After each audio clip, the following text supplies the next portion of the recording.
মাও ফাতেমার নয়ন মনে হযরত আলীর জান মাও ফাতেমার নয়ন মনে হযরত আলীর জান ইমাম হোসেন শহীদ হলো কারবালার ময়দান ইমাম হোসেন শহীদ হলো কারবালার ময়দান দয়ার নবীর জবানে কারবালার বয়ানে দয়ার নবীর জবানে কারবালার বয়ানে আওলাদ রাসূল শহীদ হবে হাদিসে প্রমাণ ইমাম হোসেন শহীদ হলো কারবালার ময়দান ইমাম হোসেন শহীদ হলো কারবালার ময়দান ফাতেমার নয়ন মনে হযরত আলীর জান ফাতেমার নয়ন মনে হযরত আলীর জান ইমাম হোসেন শহীদ হলো কারবালার ময়দান ইমাম হোসেন শহীদ হলো কারবালার ময়দান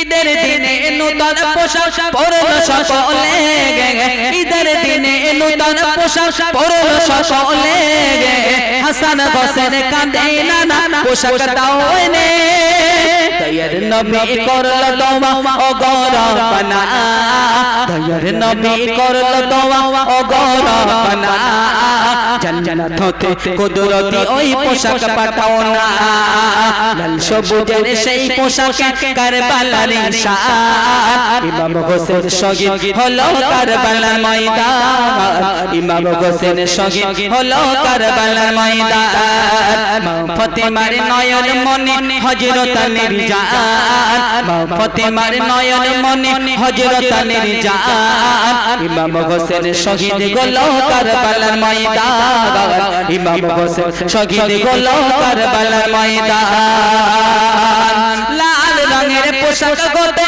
মাটি নিল হাতে সেই মাটির কাগিনী নবে হোসেনের সাথে সীমার যখন করবে যাবা নিজের হাতে মাটি রক্ত হয়ে যাবে কারবালার সাথে ইমাম হোসেন শহীদ হবে ইমাম হোসেন শহীদ হবে ইমাম হোসেন শহীদ হবে হাদিসে প্রমাণ ইমাম হোসেন শহীদ হলো কারবালার ময়দান ইমাম হোসেন শহীদ হলো কারবালার ময়দান ফাতেমার নয়ন মনে হযরত আলীর জান ফাতেমার নয়ন মনে হযরত আলীর জান ইমাম হোসেন শহীদ হলো কারবালার ময়দান ইমাম হোসেন শহীদ হলো কারবালার ময়দান নারে তাকবীর আর নওজওয়ানেরা বারা তরুণেরা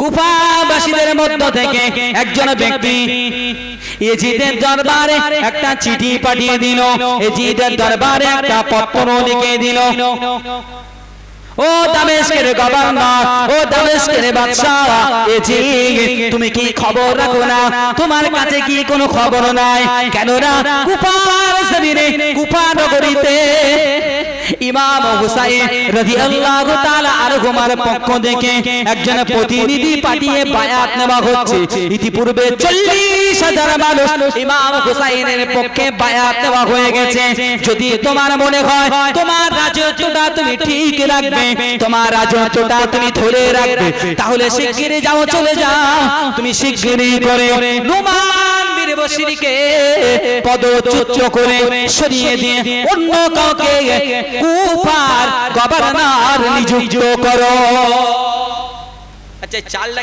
কে দিল কুফাবাসীরা ইয়াজিদের কাছে পত্রটা কারা লিখলো কুফা নগরী থেকে যাচ্ছে তাহলে প্রথম শুরু হচ্ছে ইয়াজিদ যখন পত্রটা দেখলো ও কি বসে থাকবে রাজনীতির কারণে আজকের চেয়ারের দখলে লড়াই হয় না হয়তো কত কিছু না হচ্ছে নিজের বাপকে সন্তান ছেলে পিটিয়ে দিচ্ছে দেয় না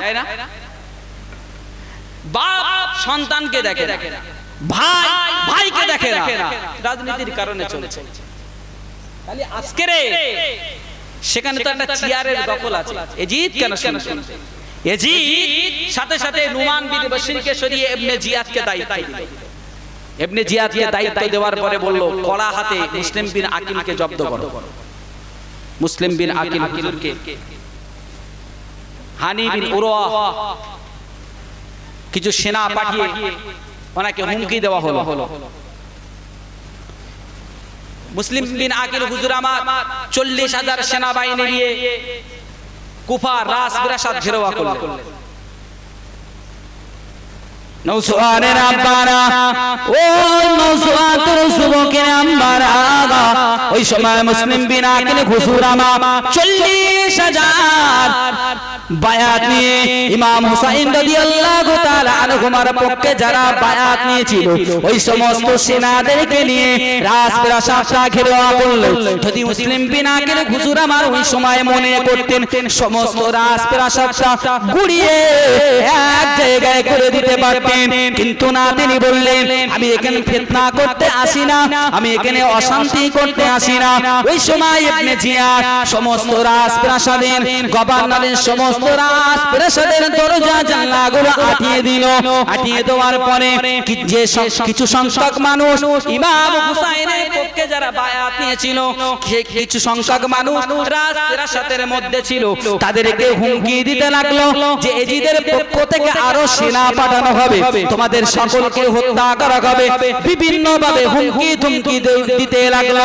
এজিদ যখন ইবনে জিয়াদ হুমকি ধুমকি দিতে শুরু করলো, ওই সময় আস্তে আস্তে করে কিছু মানুষ পিছু হটতে শুরু করে দিল। এমন হুমকি দিল যে তোমরা কি ভাবছো আরো সেনা, এজিদ আরো সেনাবাহিনী পাঠাচ্ছে, তোমরা মনে করো না তোমাদের সন্তান, তোমাদের ভাই, তোমাদের স্ত্রী, পরিবার পরিজন সকলকে কতল করা হবে, হত্যা করা হবে। এখনো তোমাদের কাছে অনুরোধ করছি তোমরা মুসলিম বিন আকিলের পিছন ছেড়ে দাও। এই বার্তা ইবনে জিয়াদ এদের মধ্যে ছড়িয়ে দেওয়ার সাথে সাথে এদের মনটা চেঞ্জ হয়ে যায়। নওজোয়ানের আব্বারা, কিতাবের মধ্যে পাওয়া যায় মুসলিম বিন আকিল হুজুর আমার মাগরিবের নামাজের সময় 40,000 সেনাবাহিনীদেরকে নিয়ে যখন নামাজের ইমামতি করলেন, উনি যখন সালাম ফিরাচ্ছেন, সালাম ফিরিয়ে দেখলেন যে 40,000 সেনাবাহিনীর মধ্যে আর একজন মুসলিম বিন আকিল হুজুরের পিছনে না। এই যে মুসলিম বিন আকিল হুজুর 40,000 মানুষ হাতে বায়াত গ্রহণ করেছেন হযরত ইমাম হুসাইনের পক্ষে, তখন হযরত মুসলিম বিন আকিল হুজুর একটা পত্র লিখলেন, পত্র লিখে মক্কায় পাঠিয়ে দিলেন হুসাইন রাদিয়াল্লাহু তাআলা আনহুর কাছে, যে ভাই এখানকার খবর খুব ভালো, খুব সুন্দর, এই ইতিপূর্বে এত মানুষ আপনার বায়াত গ্রহণ করেছে, আপনার জন্য এরা জান মাল দিতে তৈরি, আপনি চলে আসেন, আপনি আসলে এরা খুব খুশি হবে। পত্র চলে গেল, আর এধারে যেই পত্রটা পাঠানো হলো অশান্তি শুরু হয়ে গেল। নওজোয়ানেরা, তরুণেরা, আব্বারা, ইবনে জিয়াদ যখন খবরটা পেয়ে গেল যে 40,000 যে ব্যক্তি 40,000 কুফাবাসী যারা ইমাম হুসাইনের পক্ষে বায়াত নিয়েছিল, ওই 40,000 মানুষ আর মুসলিম বিন আকিলের পক্ষে না, মুসলিম বিন আকিলের পক্ষে নাই, তখন মুসলিম বিন আকিল হুজুরকে এবারে হত্যার আদেশ দিয়ে দিল যে ওকে ধরে নিয়ে আসো।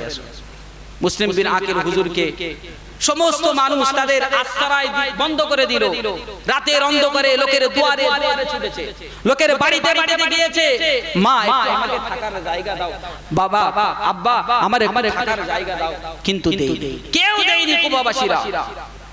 তাম্মি নামক একজন মহিলা ব্যক্তি, তিনি রাত্রে আশ্রয় দিয়েছিলেন, এক গ্লাস পানি পান করিয়েছিলেন।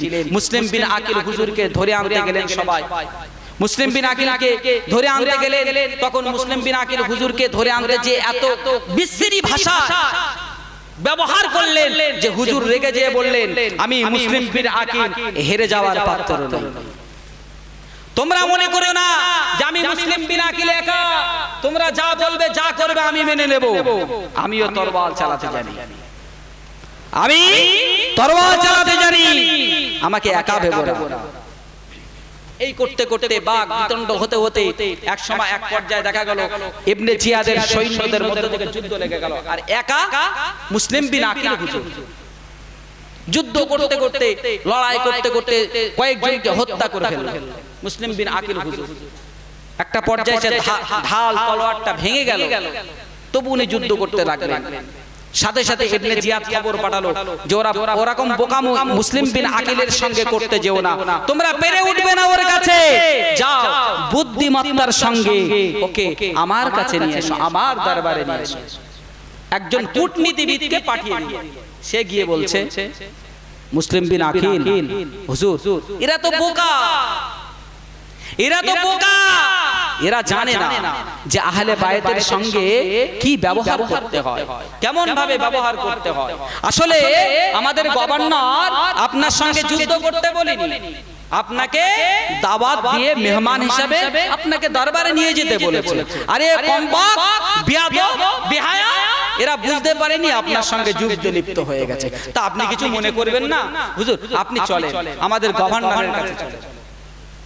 চিন্তা করে কত শান্ত শিষ্ট ভদ্র নম্র ভাষায় কথা বলছে মুসলিম বিন আকিল হুজুরের সঙ্গে। হুজুর মনে করলেন না, তাও বললেন যে না, তোমাদের মতন বেঈমান বিশ্বাসঘাতকদের কথা আমি বিশ্বাস করি না। না হুজুর, আপনি অমন করবেন না, আপনি চলে চলে ইবনে জিয়াদ আপনাকে ডেকেছেন, আপনার সঙ্গে একটা আলোচনা করবেন। তো তখন বললেন ঠিক আছে চলো। যখন ওনাকে দুইজন প্রহরী নিয়ে রাজপ্রাসাদে ঢুকছেন, রাজপ্রাসাদে ঢোকার পরে সাথে সাথে সমস্ত ইবনে জিয়াদের সেনারা প্রাসাদটা ঘিরে ফেলল।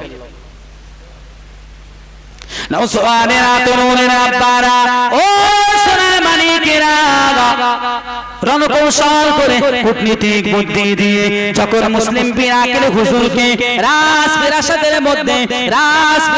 মধ্যে নিয়ে যাওয়া হলো, ওই সময় ইবনে জিয়াদ সাথে সাথে জল্লাদকে হুকুম করলো, জল্লাদ যাও, চলে যাও, প্রাসাদের সাথে নিয়ে যাও মুসলিম বিন আকিলকে প্রাসাদের সাথে নিয়ে গিয়ে মুসলিম বিন আকিলের দেহ থেকে মাথা মোবারক আলাদা করে দাও।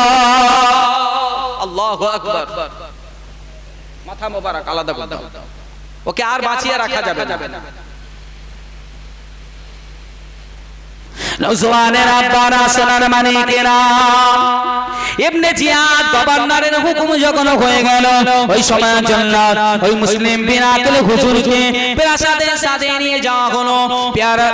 প্রাসাদের সাথে নিয়ে যাওয়ার পরে ইবনে জিয়াদ জানিয়ে দিল, হে আমার সেনারা, হে জল্লাদের আমার লোক লস্করেরা, তোমরা জেনে রেখে দাও মুসলিম বিন আকিলকে এমন ভাবে তোমরা হত্যা করবে যে হত্যাটা কুফাবাসীর কাছে দৃষ্টান্ত থেকে যায়। কত নির্মম, কত কঠিন হৃদয়ের মানুষ। শুধু তাই নয়, ইবনে জিয়াদ বলতে থাকে, এ আমার সৈন্যরা, আমার লোক লস্করেরা, তোমরা জেনে রেখে দাও যখন মুসলিম বিন আকিলকে শহীদ করা হবে, যখন মাথাটা মোবারকটা আলাদা করা হবে, ওই সময় ওর মাথা মোবারকটা আমার কাছে নিয়ে আসবে, আর দেহটা নিয়ে উঠে ঘোড়ার পিঠে বেঁধে গোটা কুফা নগরী অলিতে গলিতে টানতে থাকবে, টানতে থাকবে। কেননা মুসলিম বিন আকিলের মতো দুঃসাহস যেন কুফাবাসীদের মধ্যে আর কেউ না দেখাতে পারে। এমন ভাবে এর দেহটা নিয়ে ঘোড়ার পিঠে করে ঘোড়ার পিছনে বেঁধে দিয়ে দড়ি দিয়ে টানতে থাকবে এই কুফা নগরের অলিতে গলিতে, যেন গোটা কুফাবাসী আত্মাটা যেন কেঁপে যায়, তারা যেন সাহস না পায় এজিদের বিরুদ্ধে কথা বলা, তারা যেন সাহস না পায় ইবনে জিয়াদের বিরুদ্ধে কথা বলা। দৃষ্টান্ত রেখে দাও। সোনার মানিকেরা আব্বারা, মুসলিম বিন আকিল হুজুর আমার হুজুরকে নিয়ে যখন প্রাসাদের উপরে যাওয়া হলো, ওই সময় প্রাসাদের উপরে হুজুর আমার উঠে দেখলেন সমস্ত কুফাবাসীরা প্রাসাদের নিচে এসে দাঁড়িয়ে রয়েছে। যারা কয়েকদিন আগে মাত্র তারা হাতে বায়াত গ্রহণ করেছেন, ইমাম হুসাইন রাদিয়াল্লাহু তাআলা আনহুর পক্ষে বায়াত নিয়েছিলেন, তাদেরকে আজকের সচক্ষে দেখছেন কত বড় ধরনের বিশ্বাসঘাতক তারা, কত বড় ধরনের বিশ্বাসঘাতক তারা। মুসলিম বিন আকিল হুজুর আমার দেখছেন, চিৎকার দিয়ে বলে, চিৎকার দিয়ে বলে, ও কুফাবাসীরা, তোমাদের মতো বিশ্বাসঘাতক আমি আর দেখি নাই। তোমরা আমার সঙ্গে বিশ্বাসঘাতকতা করেছো। তোমরা আহলে বাইত হযরতে ইমাম হুসাইন রাদিয়াল্লাহু তাআলা আনহুর সঙ্গে বিশ্বাসঘাতকতা করেছো। জেনে রেখে দাও, এর ফল তোমাদের ভোগ করতে হবে।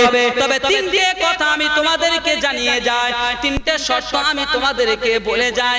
তোমরা আমাদেরকে ধোঁকা দিয়েছো। ইমাম হুসাইন রাদিয়াল্লাহু তাআলা আনহুমা হয়তো এতক্ষণ পর্যন্ত মক্কা থেকে কুফার দিকে রওনা দিয়ে ফেলেছে।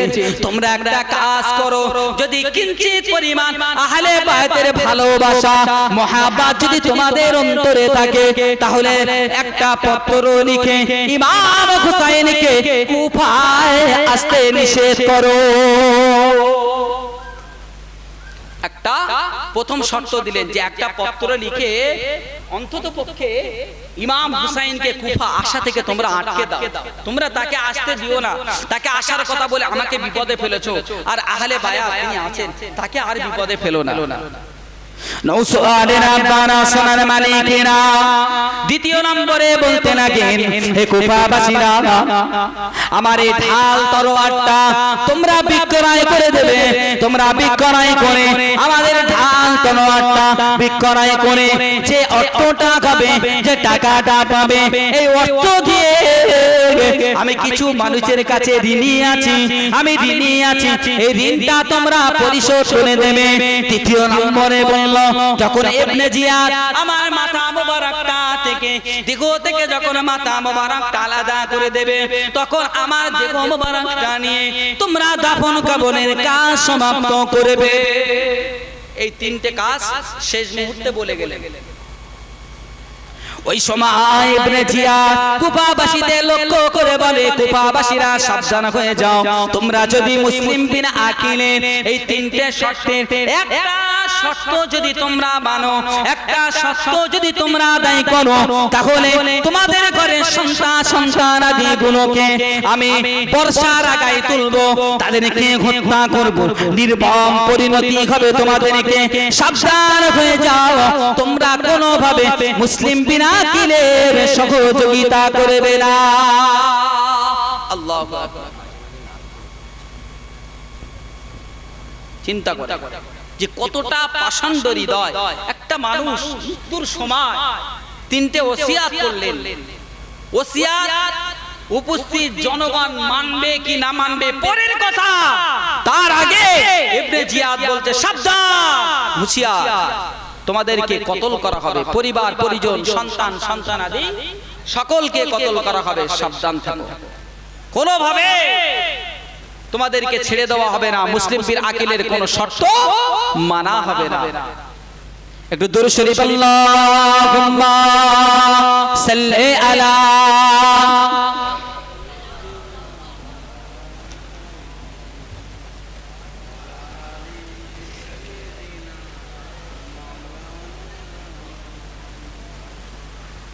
محبت سید اللہم صلی علی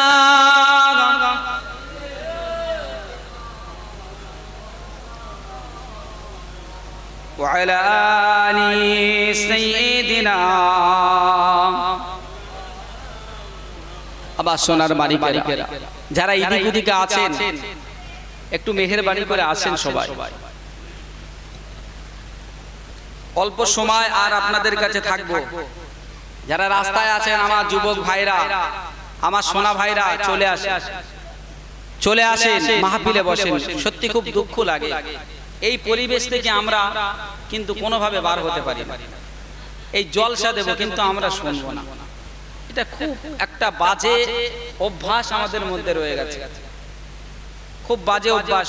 জানি না আপনাদের দিকে এরকম হয় কি, আজকের প্রথম কি হয়তো আমাদের কোনো দুর্বলতা আছে নাকি, ভালো না লাগার কারণে হয়তো চলে গেছে, ভালো লাগছে না। হুজুরের জলসা কি নাকি, হুজুরের জলসা না ভালো লাগার কারণে হয়তো চলে গেছে। তো ভালো লাগুক আর না লাগুক, একটা জিনিস এই জায়গায় যতক্ষণ থাকবেন আল্লাহর রহমত দর্শন হবে। বলেন সুবহানাল্লাহ।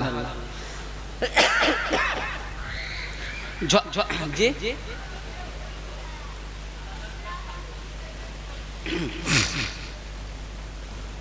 আপনারা যত সময় এই জায়গাটায় থাকবেন ততক্ষণ আল্লাহর রহমত আপনার উপরে বর্ষিত হবে।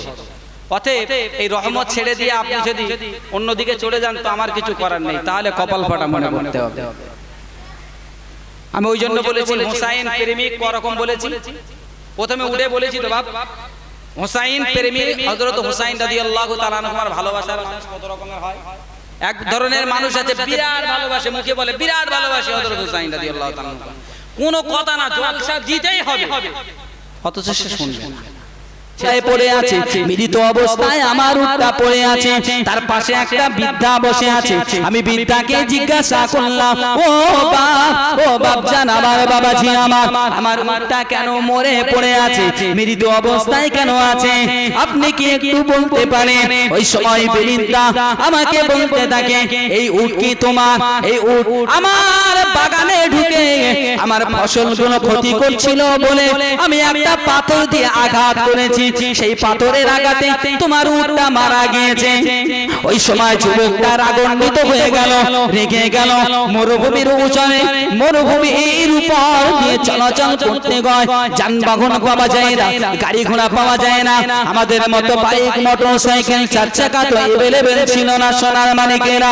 ওই সময় ওই যুবকটা এত রাগে গেল, রাগান্বিত হওয়ার কারণে তর্কতর্কিতে লিপ্ত হয়ে গেল। ওই বৃদ্ধর সঙ্গে তর্কতর্কিতে লিপ্ত হতে হতে এমন সময় রাগটা এমন পর্যায়ে চলে গেল যে একটা পাথরের টুকরা নিয়ে বৃদ্ধর মাথায় আঘাত করলো, বৃদ্ধ ওখানে ইন্তেকাল করলো। বৃদ্ধটা ওখানেই মারা গেল।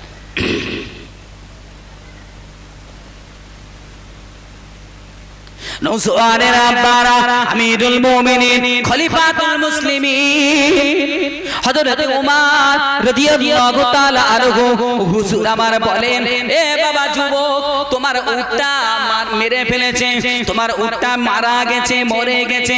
তুমি তোমার উটের বদলে বৃদ্ধর কাছে একটা উট দাবি করতে পারতে, কিন্তু তুমি কেন বৃদ্ধকে হত্যা করলে? ওই সময় যুবকটা বলেছিল, হে আমিরুল মুমিনিন, খলিফাতুল মুসলিমিন, আমি রাগান্বিত অবস্থায় ছিলাম, আমি বুঝতে পারিনি যে বৃদ্ধটা মারা যাবে। আমি ইচ্ছাকৃত মারার উদ্দেশ্য নিয়ে, হত্যা করার উদ্দেশ্য নিয়ে আমি পাথরের আঘাত করিনি, অনিচ্ছাকৃতভাবে আমি পাথরের আঘাত করেছিলাম, কিন্তু বৃদ্ধ যে মারা যাবে এটা আমি বুঝতে পারিনি। আমিরুল মুমিনিন, খলিফাতুল মুসলিমিন, এখন আপনার বিচারে, আপনার আইনে যে সিদ্ধান্ত দেবেন সেটাই আমি মেনে নেব।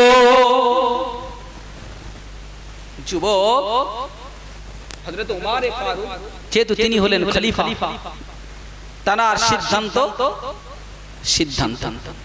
তাই তিনি বললেন, বাবা যুবক, হত্যার বদলে তুমি যেহেতু হত্যা করেছো, এখন তুমি যে বৃদ্ধাকে হত্যা করেছো সেই বৃদ্ধার ছেলে এসে আমার কাছে হত্যার দাবি করেছে,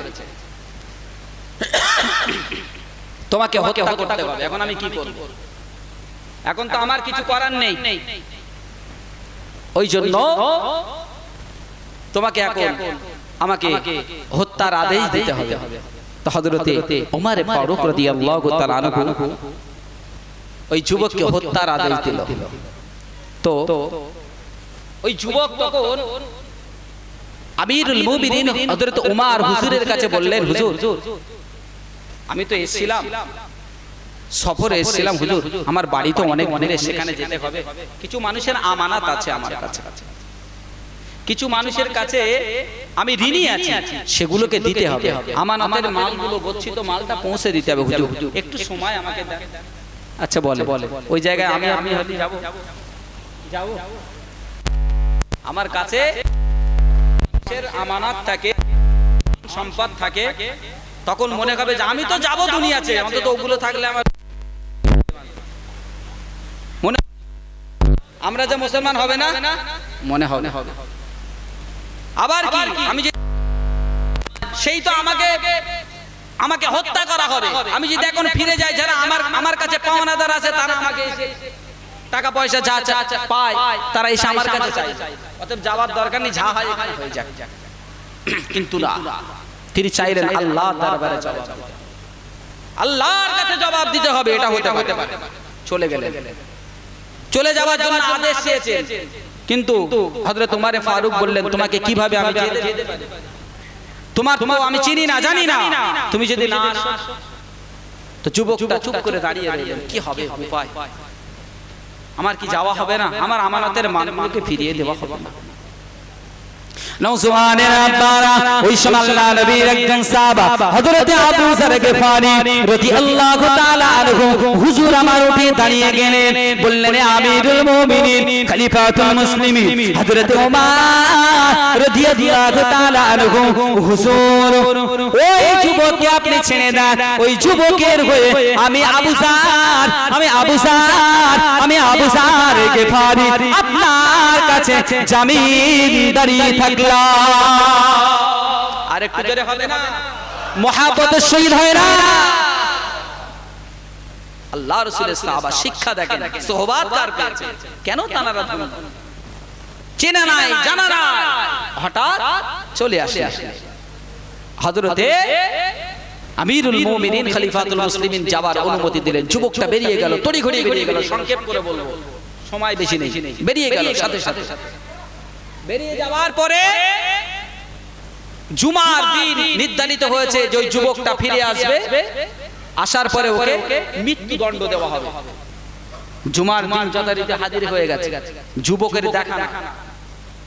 গোটা মসজিদুন নববী সাহাবায়ে কেরামেরা থমথমে ভাব, নিস্তব্ধ, একেবারে নিশ্চুপ। কারণ একজন নিরপরাধ মানুষ আজকের তার মৃত্যুদণ্ড হবে। কারণ যুবক যখন আসেনি, মৃত্যুদণ্ড কার হবে? আল্লাহর রাসূলের সাহাবা হযরত আবু যর গফারি রাদিয়াল্লাহু তাআলা আনহু। গোটা মদিনার নববী একদম নিস্তব্ধ হয়ে গেল, কি হবে?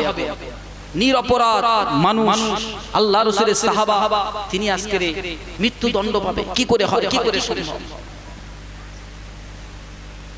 কিন্তু কিছু করার নেই। হযরত ওমর ফারুক রাদিয়াল্লাহু তাআলা আনহু পত্র লিখে পাঠিয়ে দিলেন আবু যর গফারির বাড়িতে, যাও চলে যাও আবু যর গফারিকে বলো, যুবক যেতে এখন আসেনি, জুমাবাদ তাকে মৃত্যুদণ্ড দেওয়া হবে। তাকে জানিয়ে দাও, যুবক যদি না আসে আমার কিছু করার নেই। কারণ আইনের পথেই চলবে, আইনের পথেই চলবে। এটাই হলো ইসলামের আইন, এটাই হলো শরীয়তের বিধান। কে আবু যর? হযরত ওমর রাদিয়াল্লাহু তাআলা আনহু যদি চাইতেন আবু যর গফারিকে ক্ষমা করতে পারতেন না? সে তাকওয়াত কি তার ছিল না? যার একটা হুকুমে গোটা মদিনা নিস্তব্ধ হয়ে যাবে। হযরত ওমর যদি রাস্তা দিয়ে হেঁটে যায়, শয়তান যদি দেখে, শয়তান পিছু হাঁটা দেয়। 41 দিন রাস্তা দিয়ে চলতো সেই উমর। কে কথা বলবে উমরের উপরে? এমন কার হিম্মত আছে? কিন্তু না, ভয় করতেন কার? রবে। ভয় করতেন কার? আল্লাহর ভয় করতেন। আজকে তো আমরা মানুষের ভয় করি না, আজকে আমরা আল্লাহর ভয় যতটুকু করি তার থেকে 90 গুণ বেশি আমরা ভয় করি কাকে? দুনিয়া, মানুষ, নেতা নেত্রী, লিডার, সমাজের একটা পুঁজিপতি, একটা বড় লোক, টাকাওয়ালা, একটা মস্তান। আমি ভুল বললাম? আমরা ভয় করি, কিন্তু আমাদের সর্বক্ষেত্রে তাওয়াক্কালতু আলাল্লাহ, আল্লাহর উপরে তাওয়াক্কাল থাকা আমাদের দরকার, আমাদের প্রয়োজন। নওসানের আসনের মালিকের আব্বারা যুবক যখন এসে পৌঁছালো না, আমিরুল মুমিনিন খলিফাতুল মুসলিমিন হযরতে ওমর রাদিয়াল্লাহু তাআলা আনহু ঘোষণা দিয়ে দিল, আবু যর গফারি রাদিয়াল্লাহু তাআলা আনহুকে মৃত্যুদণ্ড দেওয়া হবে। ও সোনার মানিকেরা, আমার আব্বা জানেরা, আমার আম্মা জান বোনেরা, ওই সময় মদিনা মসজিদুন নববীতে থমথমে ভাব চলে আসলো। কারো মুখে কোনো কথা থাকলো না। জল্লাদকে হুকুম করা হলো, যাও চলে যাও, আবু যর গফারিকে মৃত্যুদণ্ড দাও। জল্লাদ জীবনে অনেককে কতল করেছেন, শহীদ করেছেন, হত্যা করেছেন, জল্লাদের কোনো কষ্ট হয়নি। আবু যার গিফারি রাদিয়াল্লাহু তাআলা আনহুকে যখন শহীদ করার কথা বলেছেন, হত্যার কথা শোনালেন, ওই সময় জল্লাদ টুকটুক করে যায়, টুকটুক করে যায়, আর চোখ দিয়ে ঝরঝর করে পানি ঝরে, চোখ দিয়ে ঝরঝর করে পানি ঝরে। কিতাবের মধ্যে এসেছে যে জল্লাদ এমন ভাবে কেটে কেটে যায় যেন জল্লাদের পায়ে কয়েকশো কুইন্টাল পাথর যেন কেউ বেঁধে দিয়েছে। পা যেন তুলতে চাচ্ছে না, পা যেন আর কোনোভাবে উঠছে না।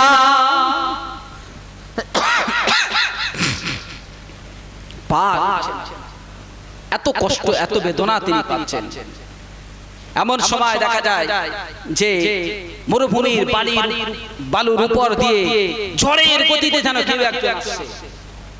মরুভূমির বালুগুলো উঠতে শুরু করেছেন। এক সাহাবা ডেকে বললেন, হে আমিরুল মুমিনিন, একটু ধৈর্য ধরেন। মরুভূমির উপর দিয়ে কেউ যেন একটা ঝড় তুলে আসছে, আমার মনে হয় ওই নওজোয়ান হবে, ওই যুবক হবে, একটু ধৈর্য ধরেন, আমরা একটু আমাদের দেখা দরকার। ঠিক তাই, সেই নওজোয়ান চলে আসলো, এসে ক্ষমা চাইলেন। আমিরুল মুমিনিন, প্রথমত আমার ঘোড়ার পায়ে একটু ব্যথা লেগেছে, আমি আসতে পারিনি, আমি বাড়ি গিয়ে ঋণ পরিশোধ করেছি, আমানতের মালগুলো লোককে দিয়েছি, একটু সময় লেগে গেছে। আমিরুল মুমিনিন আমার কারণে অপরাধ একজন সাহাবাকে মৃত্যুদণ্ড দেবেন না। ওই সময় আমিরুল মুমিনিন খলিফাতুল মুসলিমিন বলেছিলেন যে, বাবা যুবক, তুমি তো বাড়ি চলে গিয়েছিলে, তুমি তো না আসতে পারতে, তুমি তো না আসতে পারতে, তুমি আসলে কেন? কি কারণ? কেন আসলে? কারণ তোমাকে তো আমরা কেউ চিনি না, জানি না। তখন ওই যুবক বলেছিল, হ্যাঁ আমিরুল মুমিনিন খলিফাতুল মুসলিমিন, আজকের যদি আমি না আসতাম তাহলে সারা জীবন ইসলামের ইতিহাসে এটা লিপিবদ্ধ থাকতো যে একজন মুসলমানের উপকারের জন্য একজন মুসলমান এগিয়ে এসেছে, আসার পরে সেই মুসলমান বিপদে পড়ে গেছে।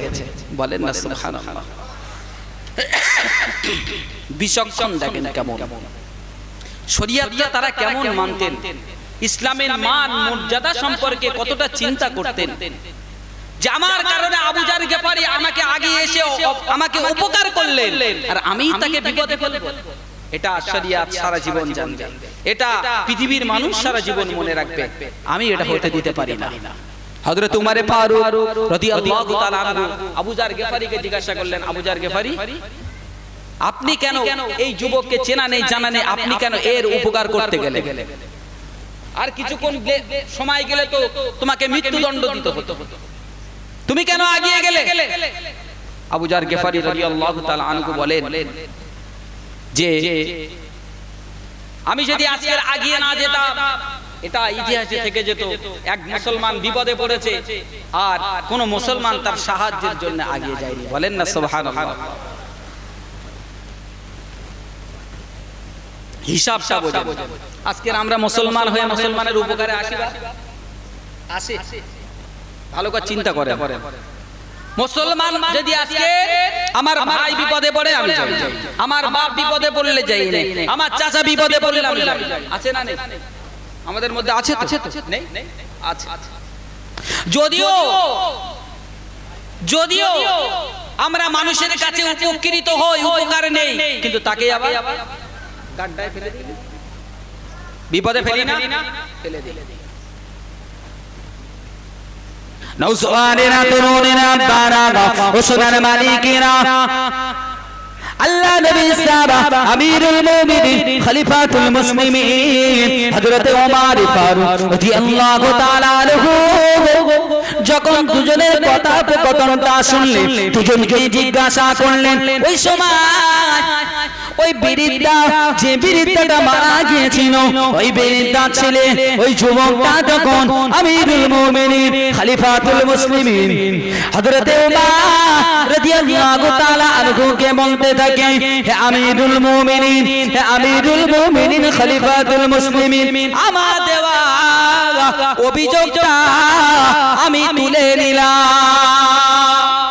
আমিরুল মুমিনিন খলিফাতুল মুসলিমিন হযরত উমর রাদিয়াল্লাহু তাআলা আনহু জিজ্ঞাসা করে,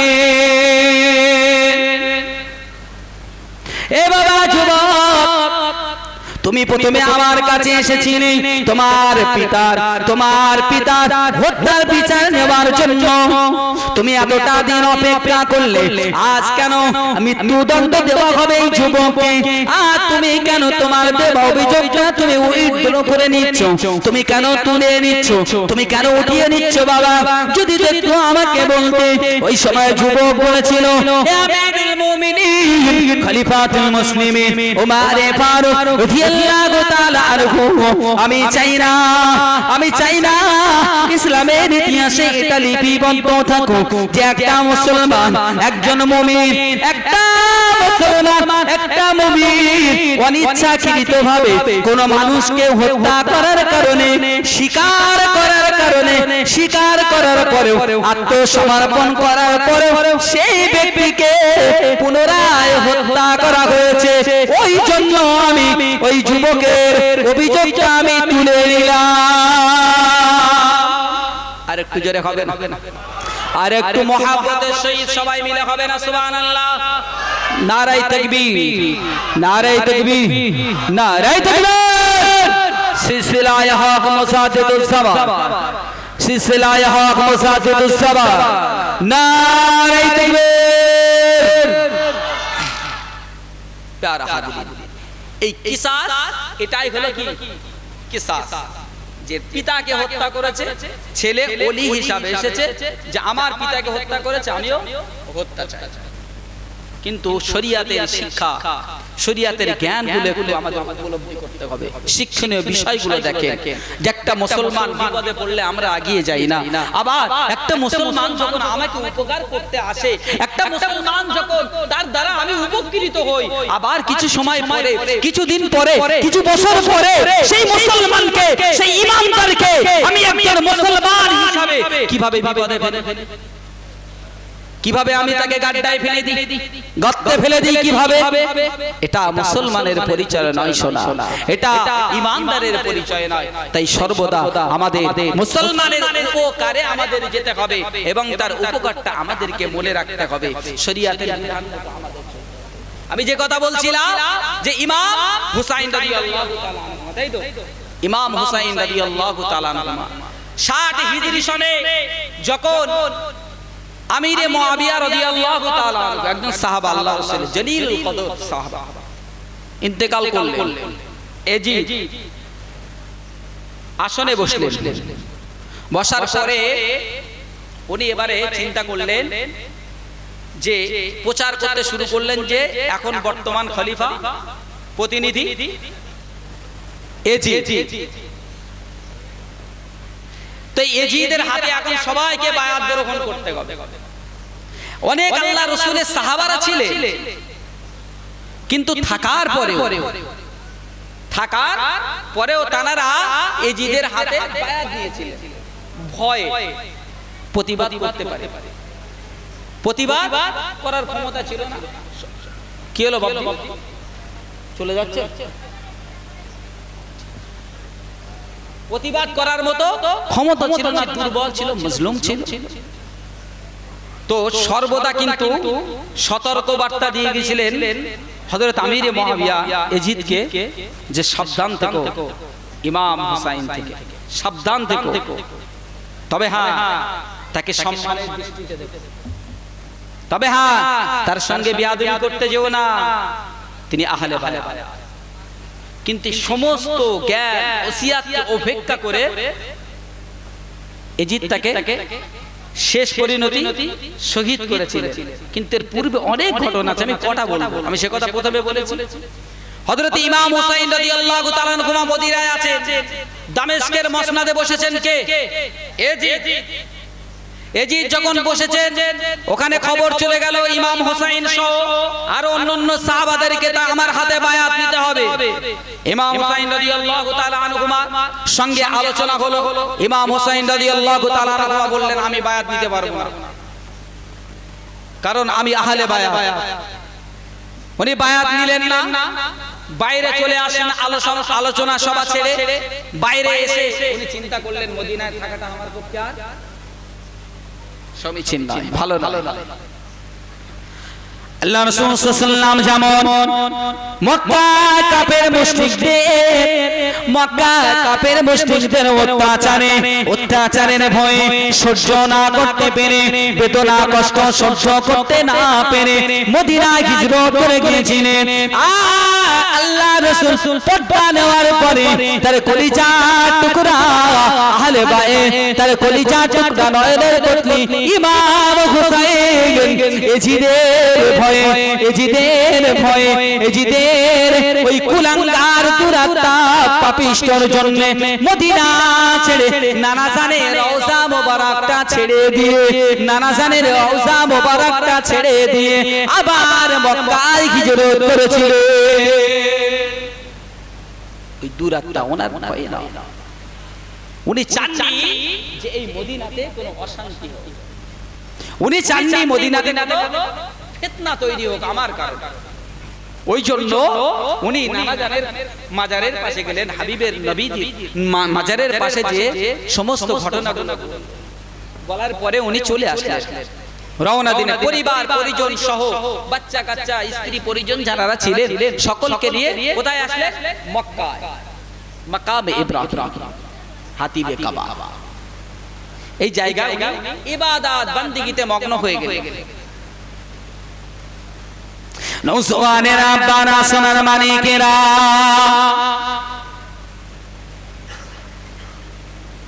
আল্লাহর নবীর কলিজা টুকরা নয়নের পত্নী হযরত ইমাম হুসাইন রাদিয়াল্লাহু তাআলা আনহুমা যে ফিতনার ভয়, যে ফাসাদের ভয়, যে অত্যাচারের ভয়, অশান্তির ভয়ে মদিনা ছেড়ে উনি মক্কা চলে আসলেন। তারপরে বিপদনার পিছপা হয়নি, বিপদনার পিছন থেকে সরে যায়নি। একের পর এক কুফা নগরী থেকে চিঠি আসতে থাকে, পত্র আসতে থাকে। চিঠিতে শুধু লেখা আছে, ও আল্লাহর নবীর পবিত্র কলিজার টুকরা ইমাম হুসাইন, আপনি এখনো হায়াতে আছেন। দামেস্কে এজিদ মসনদে বসে আছে। এজিদের হাতে আমরা বায়াত নেব না, আপনার হাতে আমরা বায়াত নিতে চাই, আপনার হাতে আমরা বায়াত নিতে চাই। আপনি শীঘ্রই চলে আসেন, কুফা নগরীতে চলে আসেন, আপনাকে আমরা ইমাম বলে মেনে নেব। পত্র আসতেই থাকে, কিতাবের মধ্যে এসেছে একটা নাই দুটো নয় 150, কোন কিতাবে এসে 150, কোন কিতাবে এসে 300, কোন কিতাবে এসে 12,000, কোন কিতাবে এসে 1400। কি এসে? চিঠি এসে শুধু ইমাম হুসাইন আপনি আসেন, আমরা তৈরি, আপনার হাতে বায়াত নেব, আপনার হাতে বায়াত নিয়ে আমরা এজিদের বিরুদ্ধে লড়াই করব, আমরা সব রকম ভাবে প্রস্তুত, আপনি আসেন। কিন্তু ইমাম হুসাইন রাদিয়াল্লাহু তাআলা আনহুমা যেতে চাইলেন না, তিনি যেতে চাইলেন না। সর্বশেষ একটা চিঠি ওনার কাছে আসে।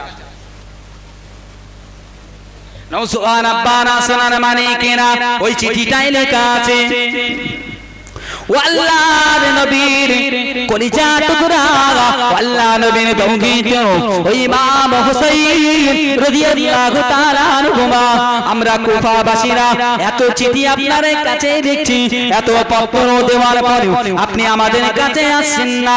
আপনি না আসার কারণে আমাদের মধ্য থেকে অনেকে ওই দুরাত্মা পাপিষ্ঠ এজিদের বায়াত গ্রহণ করছে।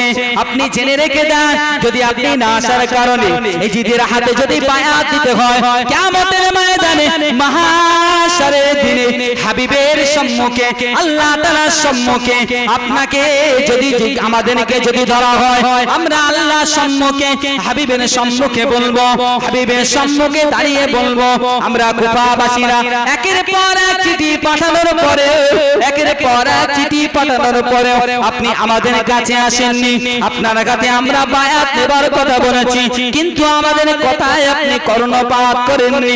সেদিন আপনি তৈরি থাকবেন হাবিবের সম্মুখে, আপনার নানা জানের সম্মুখে, আমরা সেদিনকে আপনাকে কাঠগড়ায় দাঁড় করাবো। আপনি আসবেন না, কোনো সমস্যা নেই, কিন্তু আপনার কারণে না আসার কারণে যদি এজিদের হাতে বায়াত নিতে হয় সেদিন কাঠগড়ায় আপনাকে দেবে।